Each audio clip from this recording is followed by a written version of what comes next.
I get it. Yep. A little bit.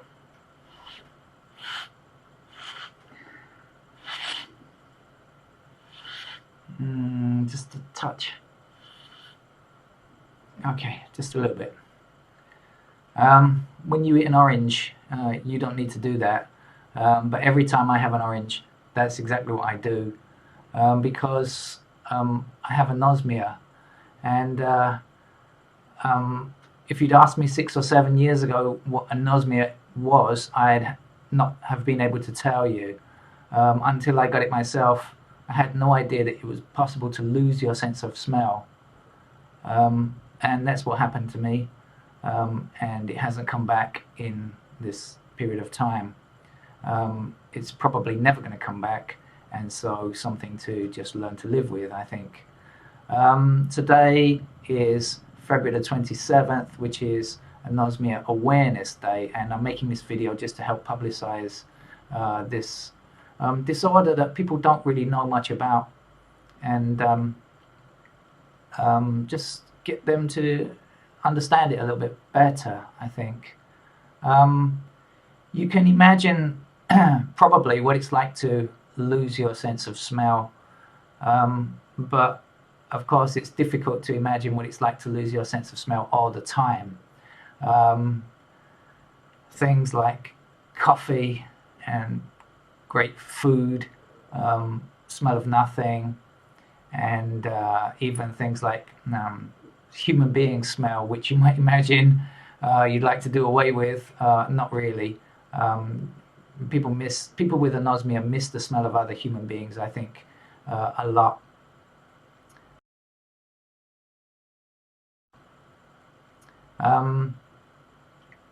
Some people have anosmia because of a head injury or because of an extremely bad virus, which leaves them without a sense of smell.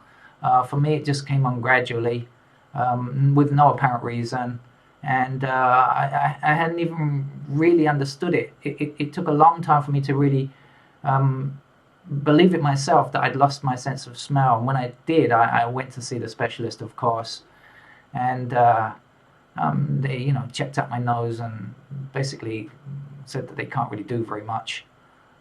So it's something to learn to live with. Of course, if you went blind or deaf, that would affect your life in a much greater way and more terrible way than losing a sense of smell. You can live with a sense of loss of. You can live with the loss of your sense of smell much more easily. That doesn't mean it's a nice thing. I see lots of people on the internet. We have some websites that are try to support people with this problem, and I noticed that a lot of people take it really badly. They become extremely depressed. I personally don't let it get me down that much. I've lived with it for quite a long time, and I've kind of got used to it and accepted it, I think. Some people find it really difficult to accept. They get very depressed, and they need some support. I think some professional help would benefit some of those people. There is today is Anosmia Awareness Day, February the 27th. I'd never heard of it before. So I thought it would help to publicize it a bit, if everybody helped to make it a bit more well known.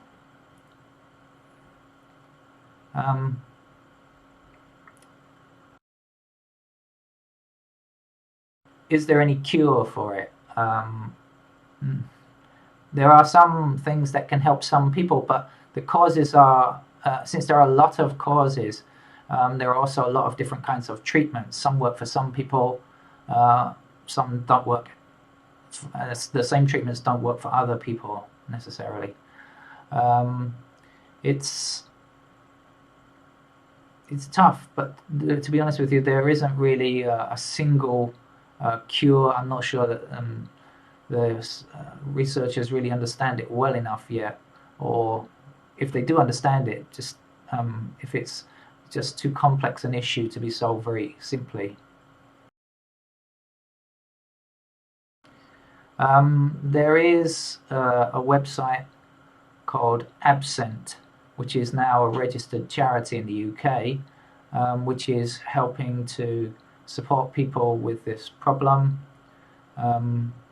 set up by Chrissy Kelly, and she is really doing a great job publicising this problem in the press and various outlets, and trying to make anosmia a better understood problem. And also Absent has some videos on its website or on the Facebook feed with specialists, which are question and answer videos with specialists, which I think are a good idea, although I live in Thailand and that's a long way. The time zone doesn't really work for me, and I know that because people are spread out across the world with this problem, time zones are a real problem.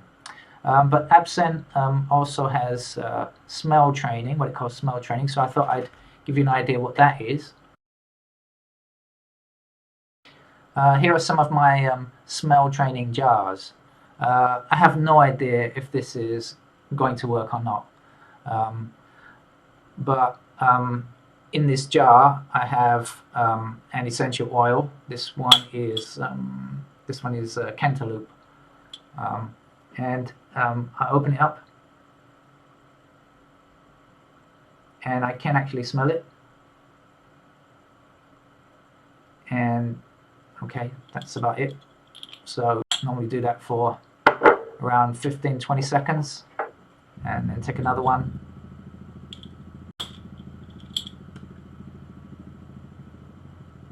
Okay, and I can smell that one too. So various essential oils in a jar, and well, okay, so I want to talk about my own experience with smell training so far. Actually, I can smell the oils, all of the ones that I have. I've got 5, and I can smell them, and they do smell the same each time, so I think that's quite good. But to me it seems that these are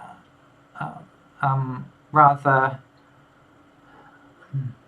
but to me the wider world's smells seem to be very complex and complicated rather than something like a single note smell. I can get this, maybe that's why the orange works. I can actually get the smell of an orange, not now, but I'm going to press it a bit. No, it's gone, but I often can get the smell of an orange. Maybe it's quite a pure smell, whereas other smells that are around us in the world are kind of more complex. Something like, if in musical terms, I could hear a violin but not hear an orchestra, something like that. So I don't know if smell training is working for me, if it works for other people or not. It's a new idea. It's worth trying, I think. It's hopefully grounded in some form of science. We are told that it is. We hope that it is.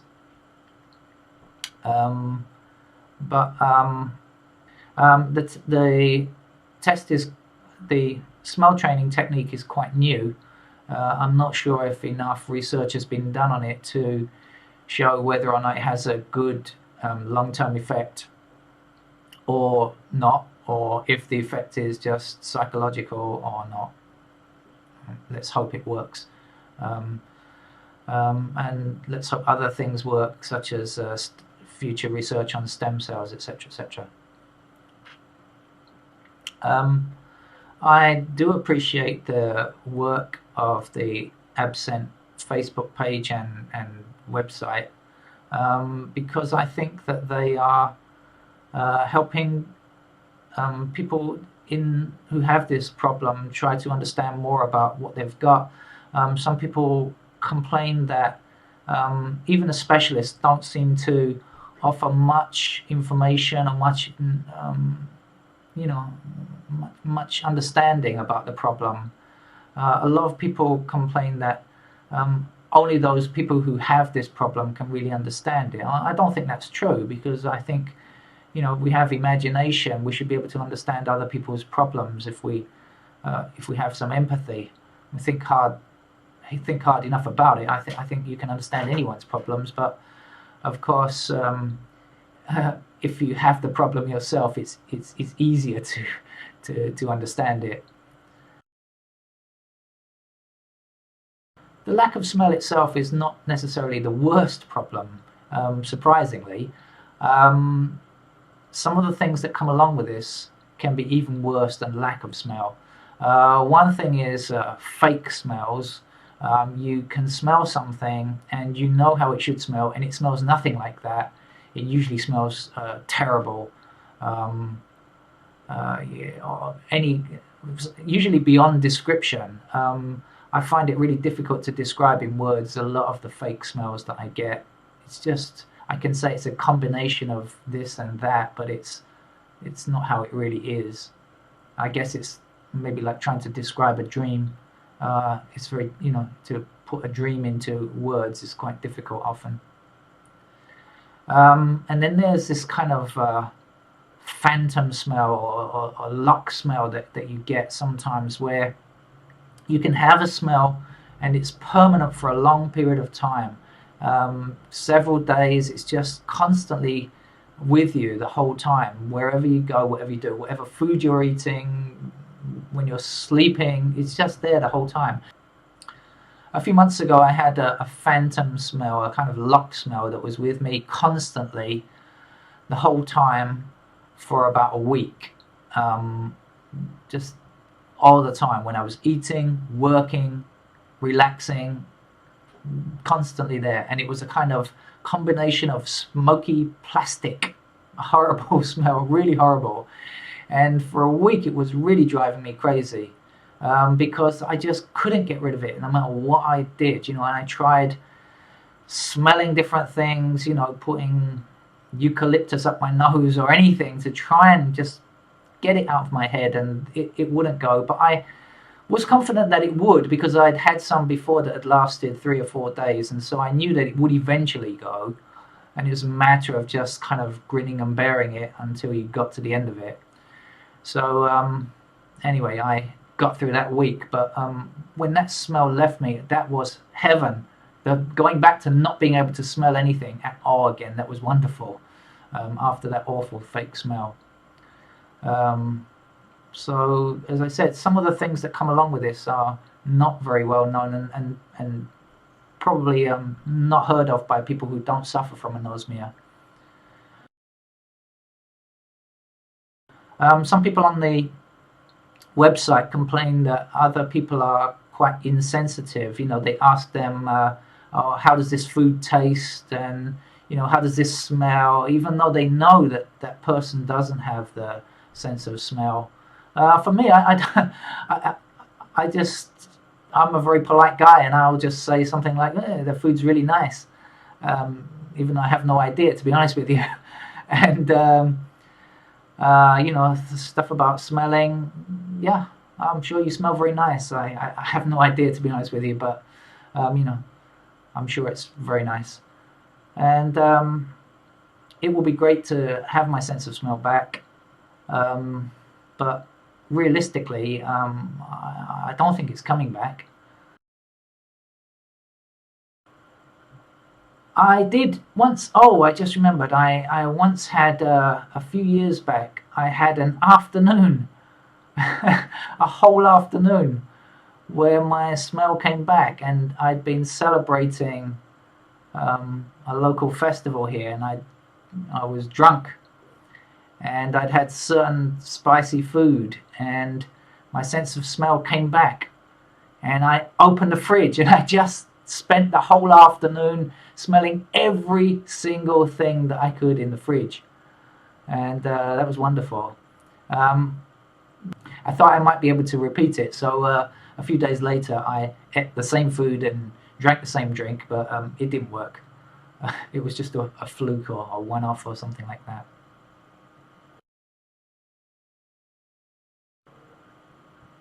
About the dangerous aspects, um, I did nearly kill myself by accident, because I didn't realize that the gas cooker was on. I found that my mouth was really dry. I was in the house by myself, and I found that my mouth was really dry, and it just so happened that I walked into the kitchen, and I thought, oh, is that gas tap on? And it was, and it wasn't lit. And so I opened the windows. I could tell, even though I couldn't smell it, I could just tell that the whole place was full of gas. I opened the windows and you know, went outside for a little while until it cleared. And other things, of course, about food. Um, I have to look at expiry dates very carefully. I can't tell if milk has gone off or other foods have gone off. If they're not green, I can't tell.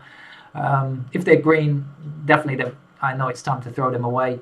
Other times I'll just take a guess, but I can't really take a chance on having stuff for too long because there's no real way that I can tell if it's bad or not. So yeah, it has its dangerous moments as well, I guess. I hope that me explaining a little bit about what anosmia is has helped you understand it a bit better. As I said, there's this awareness day on February the 27th. So let people know what it is, and understand what it is, and also not be embarrassed about having it. I actually, it was a long time before I told anyone at all about this problem. I realized it myself, and I'd seen the specialist, and I hadn't told anyone at all that I know. It was a long time because I felt a bit stupid, to be honest with you. I thought it might be psychosomatic, or I just had no idea what was going on, the brain playing tricks on me or something. And so you know, and as I had never heard of anyone losing their sense of smell before, I just didn't realize it was a thing. I just didn't know you could do it. I didn't know it could happen. I just didn't realize you could lose your sense of smell, and you can. So you know, I'd like you to know about it, and also to say that if you do get it, you should see a specialist, because there are certain cases where specialists can help you and can really solve the problem for you. Unfortunately, there are a lot where science is not really there yet. And that's it. Thank you very much for watching, and all the best to you.